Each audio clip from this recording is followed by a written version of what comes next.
title of this talk is the placebo effect. The placebo effect is an excellent model to understand the context, both positive and negative context in the therapeutic outcome. So what I would like to do today is to give you a very general idea of what we know about the mechanism, both psychological and physiological mechanism of the placebo effect. And when we study the placebo effect, actually we study the context around a treatment, around the patient. So let me start. You see here, let me start with the psychosocial model. The psychosocial model is a sort of intersection between biological factors, psychological factors, and social factors in the generation of a symptom like pain and in the generation of illness. You see here, for example, that both acute and chronic diseases and responses to treatments as well depend very much on biological factors like genetics, the environment, psychological factors like personality traits, attitudes, and beliefs, and social factors, for example, the family in which the patient lives, the social status, and the communication between the therapist and and the patient. So this is quite important because it emphasizes the importance of both biological factors and psychosocial factors in the generation of illness or a symptom like pain, for example. You see here that in the curriculum of the European Pain Federation, there is a lot of there is an important topic, an important issue, which is addressed to get the European diploma in pain physiotherapy. And you can see here, for example, that a physiotherapist today needs to know the some mechanism, the importance, the involvement of the psychosocial biopsychosocial model in the therapeutic outcome in routine medical practice, and the mechanism of placebo and nocebo responses and the role of context in both the generation of disease and in response to a therapy.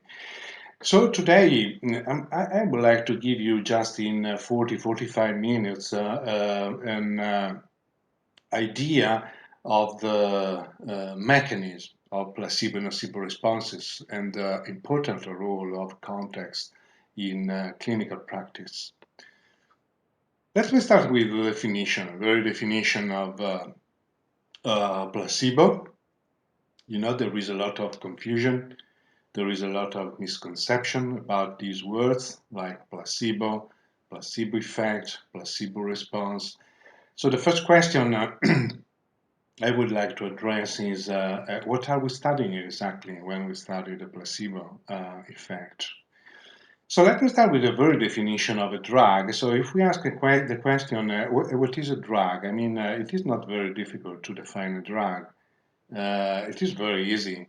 This is the most common definition. A drug is a molecule. You introduce this molecule into the body of the patient, and this molecule interferes with different biochemical pathways.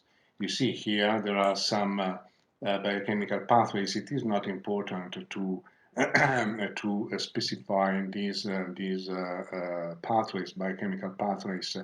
But it is important to stress that when you introduce a molecule, a drug, into the body, this drug can modulate different biochemical pathways. For example, the pain pathways so that there is a reduction in pain perception. So if we change the question and we ask, what is a placebo? The answer is much more difficult. The most common definition of placebo, you see here, it is a fake drug, or more in general, a fake therapy, a fake treatment. Fake drug because most of our knowledge comes from pharmacology, but fake drug can be generalized to fake treatment in general. So this is the most common definition, but there is something important missing in this definition, because it is true. A placebo is a fake drug, it is a fake treatment, but it is a fake drug, and you see here the psychosocial context around the patient. For example, the site of the medical environment, the words by health professionals are very, very important. To be touched by complex machines, or to be touched by physiotherapists, for example. The smell of drugs in chemotherapy, the smell of a drug is really very, very important. So all these stimuli are sensory stimuli, and I would say social stimuli, that tell the patients that there is uh, a therapy, an ongoing therapy.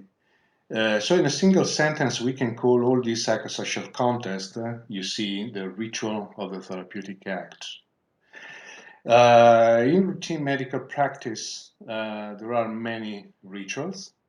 You see here, like taking a pill, classical ritual of taking a pill, the ritual of a shot, the ritual of surgery. Surgery is a ritual which is very powerful from a psychological point of view.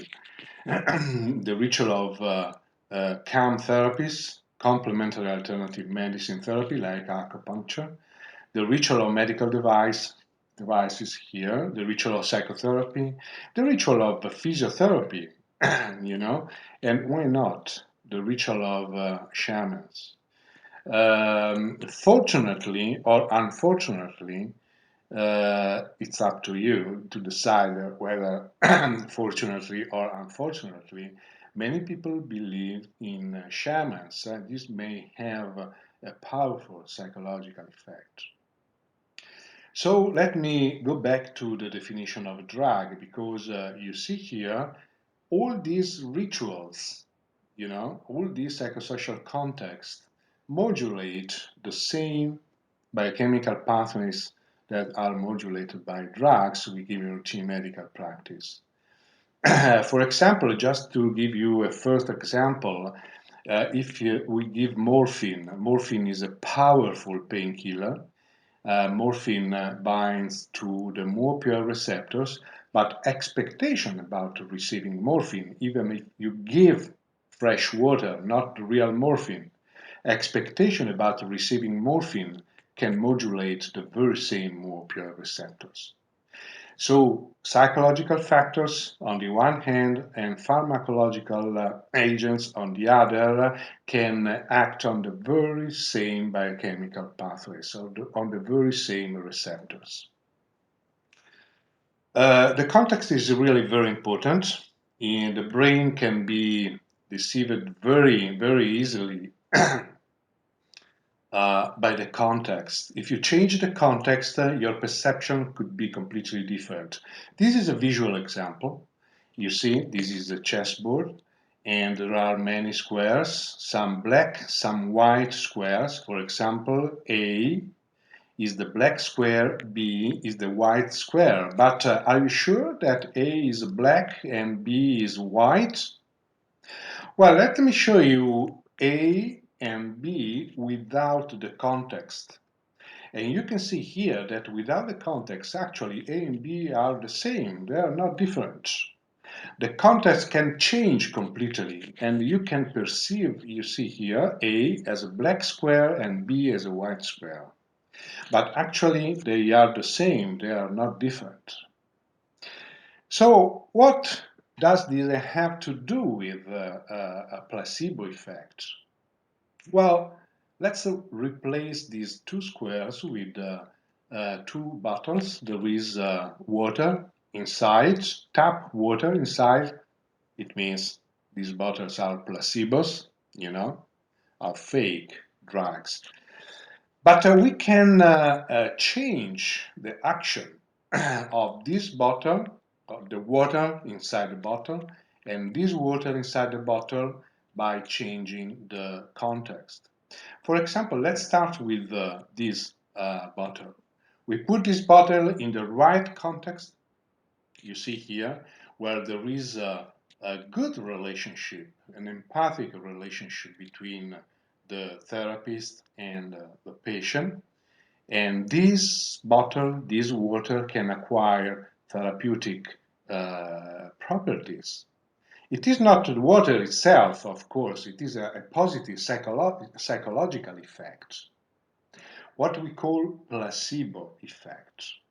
But we can place and we can put this bottle in a different context. I think that nobody would like to go to a doctor who prescribes a medicine, a drug like this one. This is a negative context. In this negative context, there could be an opposite effect, which means not a clinical improvement, but a clinical worsening, what we call nocebo effect. So in the right context, in the positive context, this bottle, this water inside the bottle can induce a therapeutic benefit. And in this case, in the negative context, the same water can induce a negative effect, what we call the nocebo effect. So what is a positive context? You see here, a positive context is anything that increases the patient's expectations. This is just an example, but there are many contexts, many positive contexts, that can increase expectations of patients. Negative context, this is the opposite situation. Negative context, you see, anything that decreases the patient's expectation. Again, this is just an example. The doctor's behavior, the doctor facial expression. But there are many, many examples of negative context. So I would like to start with a few examples. For example, a positive context in pain. Pain is, I would say, the most studied symptom, medical condition, and so we know pretty much about the mechanism of positive context, the effect of a positive context on pain perception. I would like to start with a patient. This is a patient who underwent a thoracotomy for lung cancer. This is the surgical wound, you see, which is pretty painful. So if you ask these patients to reach the extreme position with the left arm, you see here that there is a limitation of the movement. She cannot reach the extreme position because this is not surprising, of course, because the surgical wound is painful. But now we give a placebo, which means we give a glass of fresh water or we give a sugar pill along with positive verbal suggestions. This is a powerful painkiller, so you have to expect a decrease in your pain, but actually you give a placebo, not a real painkiller. So after placebo administration, you see that you can ask these patients to perform the movements, and you can see that now she can perform the full range of movement.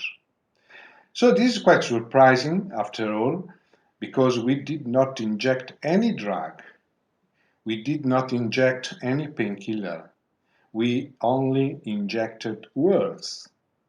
So for a neuroscientist like me, both a clinical and basic neuroscientist, the main question is what is going on in the brain of these patients? Why is there any analgesic effect? Let me show you. This is the clinical perspective, the patient seen from outside. But now I would like to show you the patient seen from inside his or her brain. This is an animation again, and in orange you will see an activation of different brain regions. In blue you will see a deactivation and inhibition of different brain regions after placebo administration. So when we give a placebo, you see here that many brain areas light up. You see here at the cortical, subcortical level, and after a while there is a deactivation and inhibition in blue here of different brain regions. These regions are what we call the pain neuromatrix, and they are important for pain processing. So if they are deactivated, you know, of course there is a reduction in pain perception or a complete disappearance of pain. This is what happens in the patient's brain from a neuroanatomical point of view. You see here different brain regions, but from a pharmacological point of view, from a biochemical point of view, this is an inhibitory system which uses at least two neurotransmitters. And you see here, when you give a placebo, this system involves the endogenous opioids here on the left and endogenous cannabinoids or endocannabinoids here to the right. So it means that when you give a placebo, there is an anticipation of the clinical benefit, of the therapeutic benefit, and this anticipation activates endogenous opioids on the one hand and endocannabinoids on the other. So this is what happens in the patient's brain when you give a placebo, when there is a positive context, when you give positive verbal suggestions. So what happens in other conditions? I mean, pain is not a special case. This is the reason why I would like to show you a couple of conditions like motor disorders, Parkinson's disease, for example. So positive context in Parkinson's disease. You see here, this is two very short videos, bradykinesia and muscle rigidity at the wrist. You see, this is the baseline condition just before, right before a placebo administration. You see that there is a rigidity and the movements slow down, just to show you again. But after placebo administration, the movement is smooth. There is a smooth movement. Not all patients respond like this one.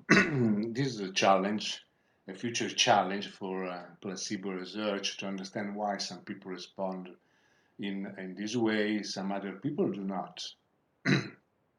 So again, the question is what is going on in the brain of these patients? Why is there a decrease in muscle rigidity, for example, in a Parkinson patient?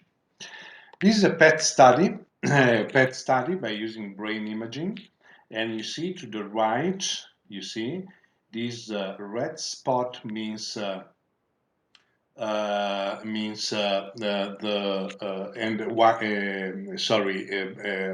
and white spot are two important nuclei in the pathophysiology of Parkinson's disease.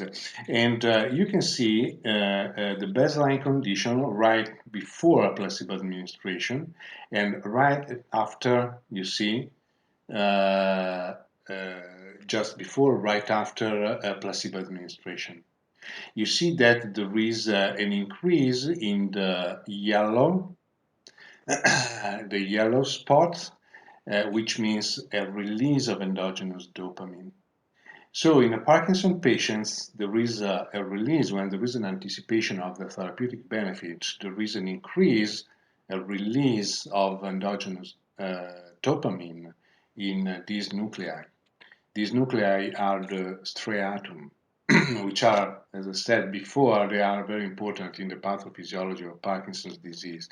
So there is a dramatic increase in dopamine in the brain of Parkinson patients after placebo administration, which means after administration of positive verbal suggestion, a positive context.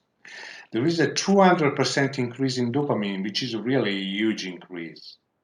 And this corresponds to a full dose of amphetamine, which means that a full dose of amphetamine induces a dopamine release, which is not different from a placebo.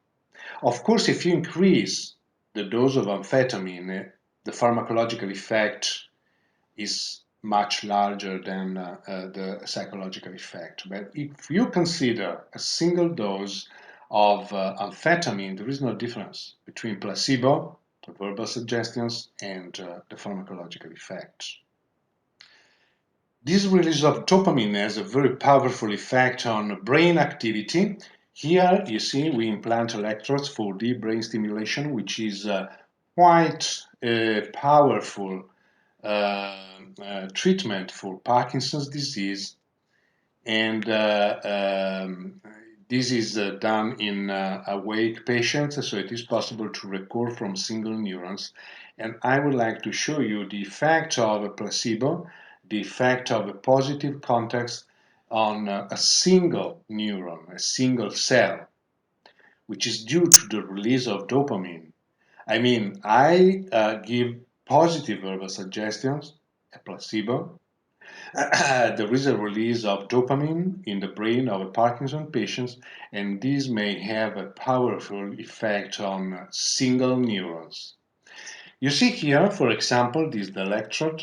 This is the electrode tip we record from neurons here, deep in the brain. And this is the activity of a single neurons just before placebo administration. Then we give a placebo, which is a subcutaneous injection of distilled water, which is not a powerful anti-Parkinson agent, of course. And after placebo administration, you see here there is a dramatic decrease in activity of this neuron. Many other neurons behave like this one. So this decrease of activity of neurons in the brain correspond to decrease in muscle rigidity. So you can see that the context, positive context may have a very, very powerful effect. Um, Positive context in depression. This is the third example. Very quickly, positive context in depression. Uh, Depression is a neuropsychiatric disorder, and just with the single slide, I would like to show you that here there is no difference between an antidepressant like fluoxetine, which is supposed to be a powerful antidepressant, and a placebo. I circled here, you see in yellow, the regions which are activated in red and deactivated in blue by fluoxetine and by a placebo. You see that actually there is no difference. If you give fluoxetine, there is a deactivation of this region, but a placebo deactivates the very same region. There is fluoxetine activates this region in red, but a placebo activates the very same region. Again, the same regions deactivated by fluoxetine and placebo.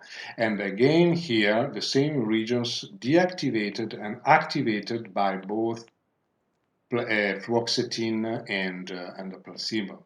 So there is no difference. You can appreciate here that there is only one difference.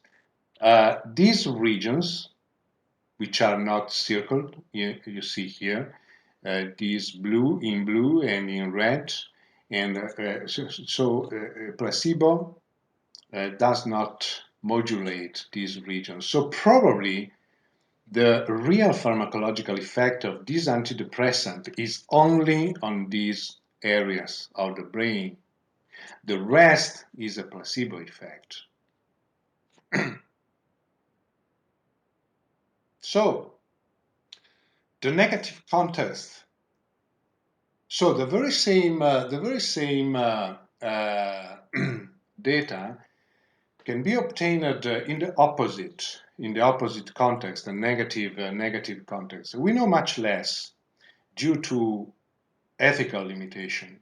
There are many ethical constraints. I mean, it is very difficult to study the nocebo effect and the effect of a negative context due to ethical reasons, of course. Let me show the very same patient as before.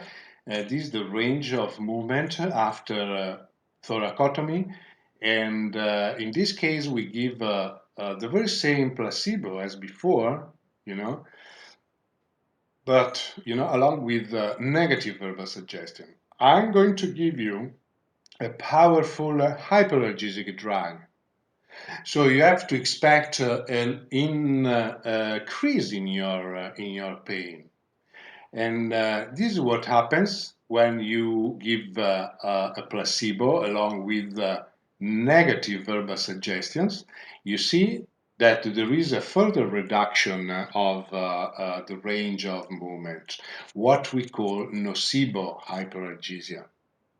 Again, the main question is what is going on in the brain of this patient? Why is there any hyperalgesic effect, which is basically a negative psychological effect? This is what happens. It's not very difficult to explain the nocebo effect in the nocebo effect from a mechanistic point of view, from a neurobiological point of view, because when you give negative verbal suggestions, you induce negative expectations.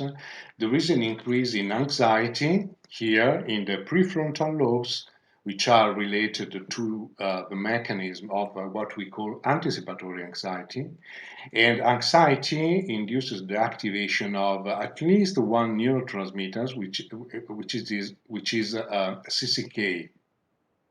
CCK is cholecystokinin, which has a facilitatory effect on pain transmission.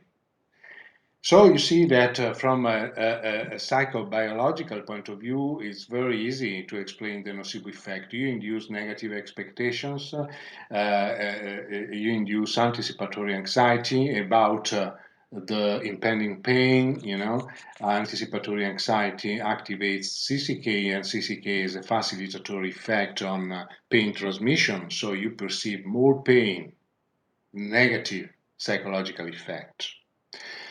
Well, there are many examples, very, very quickly, but there are many examples of anticipation of pain and nocebo effect in routine clinical practice. The dentist fear, yeah, when you are on the chair of the dentist, you anticipate pain, you know. Or another example is a negative diagnosis. Negative diagnosis, it is very difficult to communicate negative diagnosis, but a bad communication of negative diagnosis may have a very important negative impact on the patients. Another example are the media, exaggeration of news, bad news about pandemic, for example, and another example is the list of adverse events in the leaflet in which there are the instructions in drug packages, the instructions about possible adverse events. Sometimes the adverse events are not attributable to the drug itself, but they are due to a negative psychological effect. So you expect headache, vomiting, nausea, and this can induce negative expectations. So I discussed a negative context, a positive context. I would like to show you what I think is very, very interesting, therapy without context. What does it mean exactly? I would like to show you that when you give a therapy without a context around the patient, there could be a reduction in the action of a drug, for example. This is routine medical practice. I mean, how can you do that?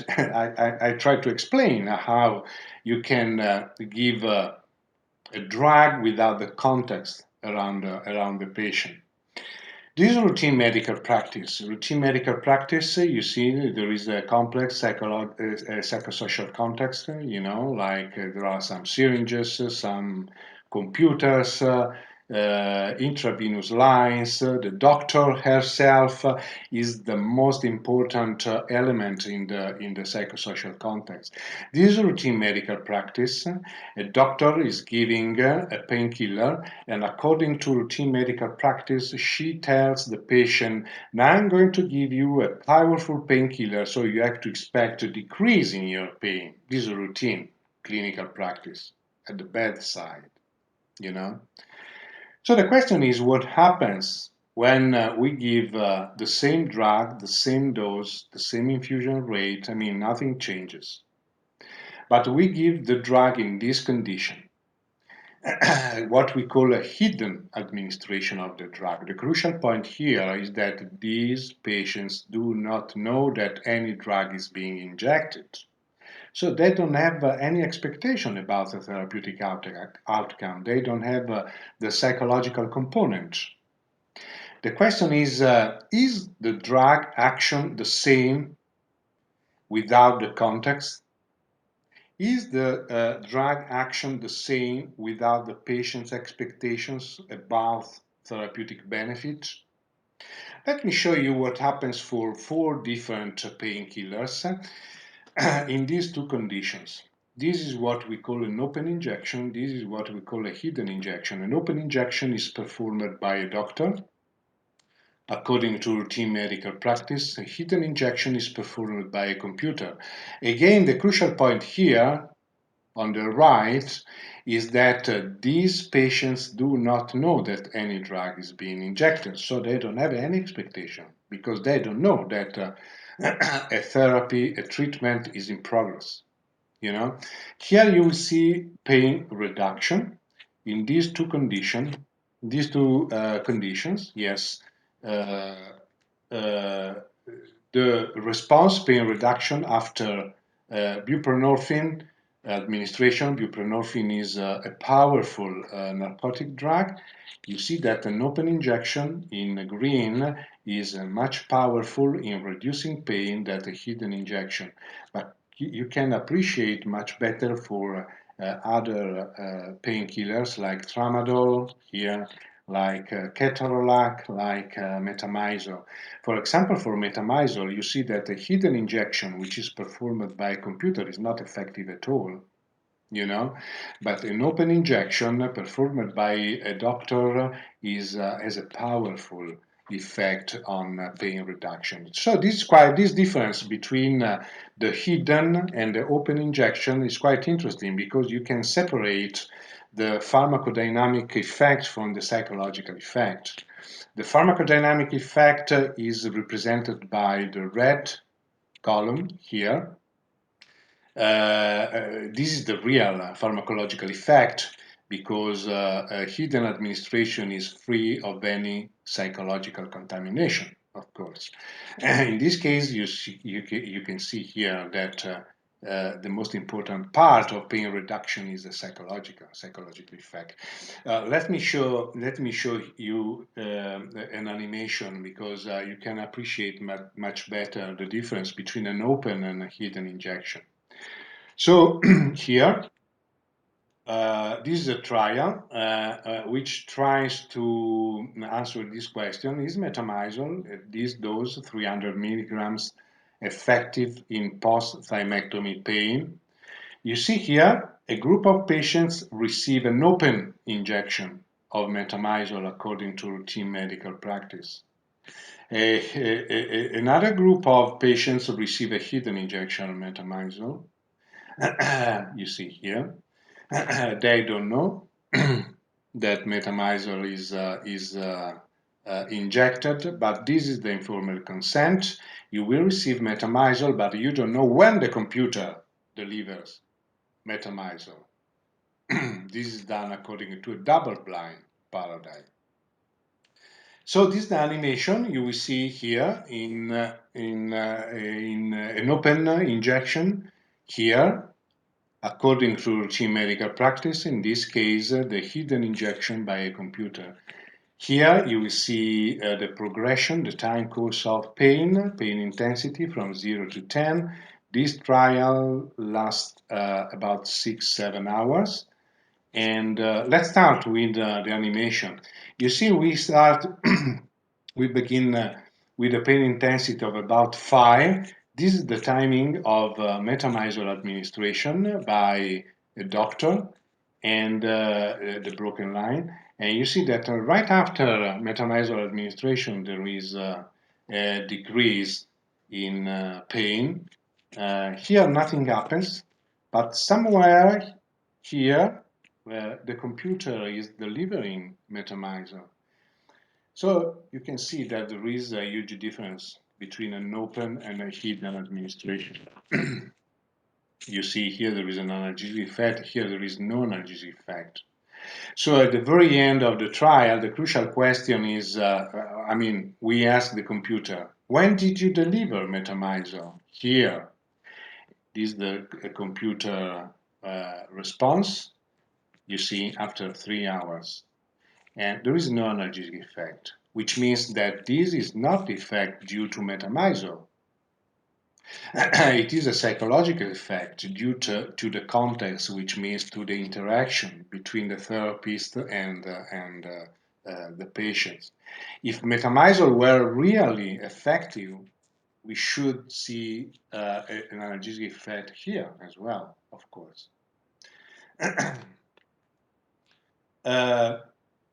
Another important, very quickly, but another important issue about placebos is what we call open label placebo. What is an open label placebo? Open label means that you tell the patient this is a placebo. It's quite weird. It's quite strange. This is an open label placebo. This is what you tell the patient. It is fake. There is nothing inside the syringe. There is only water. So many patients respond even if you tell them that there is nothing inside the syringe. So this is what we call open label placebo, which are not very difficult to explain. They are not very difficult to explain, and you will understand why it is not difficult to explain open label placebo. I mean, the effect, for example, the analgesic effect, even if you know that it is fake, it is a placebo. You will understand why it is not difficult in the next slide. Have you ever seen a horror movie? Well, you know that everything is fake. This is an actress. This axe is made of plastic, probably. This is not real blood. This is maybe a tomato juice, you know. But nevertheless, you are scared. And you have physiological responses, like this one, for example. You see, you sweat, there is an increase in blood, in heart beating, and so forth. So you have psychological responses when you see an horror movie. You have physiological responses, even if you know that everything is fake. So it is not difficult to explain why this takes place in the healing context as well, in medical practice. There are some patients who see a syringe, even if they know there is a water inside, they have physiological responses, like when you watch a movie. Well, all this is true in performance and sport as well. This is not surprising because if you can modulate pain, in routine medical practice, in medical practice in general. You can modulate pain in sport as well and in physical performance, so you can increase performance in sport. This is a huge problem for doping tests, for doping agencies, for example, because you can detect morphine in an athlete, but you cannot detect a placebo because a placebo is fresh water or sugar, so you cannot detect it in bloodstream, for example. It's a huge problem, and there are so many placebos in sport. These are just few examples. Kinesio tape is a placebo, does not have any effect on physical performance. Power balance, the bracelet, power balance is a placebo. It does not have any specific effects on physical performance. And cupping as well. This cupping, probably you know cupping.